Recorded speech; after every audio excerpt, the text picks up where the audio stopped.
नमस्कार दोस्तों, आज मैं आपके लिए लेकर आई हूँ एक प्रेरणादायक कहानी। तो चलिए दोस्तों शुरू करते हैं आज की यह कहानी। अजय राजस्थान के किसी शहर में रहता था। वह ग्रेजुएट था और एक प्राइवेट कंपनी में जॉब करता था, पर वो अपनी ज़िंदगी से खुश नहीं था। हर समय वो किसी न किसी समस्या से परेशान रहता था और उसी के बारे में सोचता रहता। एक बार अजय के शहर से कुछ दूरी पर एक फकीर बाबा का काफिला रुका हुआ था। शहर में चारों ओर उन्हीं की चर्चा थी। बहुत से लोग अपनी समस्याएं लेकर उनके पास पहुंचने लगे। अजय को भी इस बारे में पता चला और उसने भी फकीर बाबा के दर्शन करने का निश्चय किया। छुट्टी के दिन सुबह सुबह ही अजय उनके काफिले तक पहुंचा। वहां सैकड़ों लोगों की भीड़ जुटी हुई थी। बहुत इंतजार के बाद अजय का नंबर आया। वह बाबा से बोला, बाबा, मैं अपने जीवन से बहुत दुखी हूँ। हर समय समस्याएं मुझे घेरे रहती है। कभी ऑफिस की टेंशन रहती है तो कभी घर पर अनबन हो जाती है और कभी अपने सेहत को लेकर परेशान रहता हूँ। बाबा, कोई ऐसा उपाय बताइए कि मेरे जीवन से सभी समस्याएं खत्म हो जाएं और मैं चैन से जी सकूं। बाबा मुस्कुराए और बोले, पुत्र, आज बहुत देर हो गई है। मैं तुम्हारे प्रश्न का उत्तर कल सुबह दूंगा, लेकिन क्या तुम मेरा एक छोटा सा काम करोगे? अजय ने उत्साह के साथ कहा, जरूर करूंगा। देखो बेटा, हमारे काफिले में 100 ऊंट हैं और इनकी देखभाल करने वाला आज बीमार पड़ गया है। मैं चाहता हूँ कि आज रात तुम इनका ख्याल रखो और जब 100 के 100 ऊँट बैठ जाए तो तुम भी सो जाना। ऐसा कहते हुए बाबा अपने तंबू में चले गए।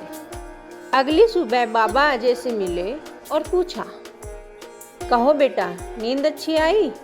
कहाँ बाबा, मैं तो एक पल भी नहीं सो पाया। मैंने बहुत कोशिश की पर मैं सभी ऊँटों को नहीं बिठा पाया। कोई न कोई ऊँट खड़ा ही हो जाता। अजय दुखी होते हुए बोला, मैं जानता था यही होगा। आज तक कभी ऐसा नहीं हुआ कि ये सारे ऊँट एक साथ बैठ जाए। बाबा बोले। अजय नाराजगी के स्वर में बोला, तो फिर आपने मुझे ऐसा काम करने को क्यों कहा? बाबा बोले, बेटा, कल रात तुमने क्या अनुभव किया? यही ना कि चाहे कितनी भी कोशिश कर लो, सारे ऊँट एक साथ नहीं बैठ सकते। तुम एक को बिठाओगे तो कहीं और कोई दूसरा खड़ा हो जाएगा। इसी तरह तुम एक समस्या का समाधान करोगे तो किसी कारणवश दूसरी खड़ी हो जाएगी। पुत्र, जब तक जीवन है ये समस्याएं तो बनी ही रहती हैं, कभी कम तो कभी ज़्यादा। तो हमें क्या करना चाहिए बाबा? अजय ने जिज्ञासावश पूछा। बाबा ने कहा, इन समस्याओं के बावजूद जीवन का आनंद लेना सीखो। कल रात क्या हुआ? कई ऊँट रात होते होते खुद ही बैठ गए, कई तुमने अपने प्रयास से बिठा दिए, पर बहुत से ऊँट तुम्हारे प्रयास के बाद भी नहीं बैठे।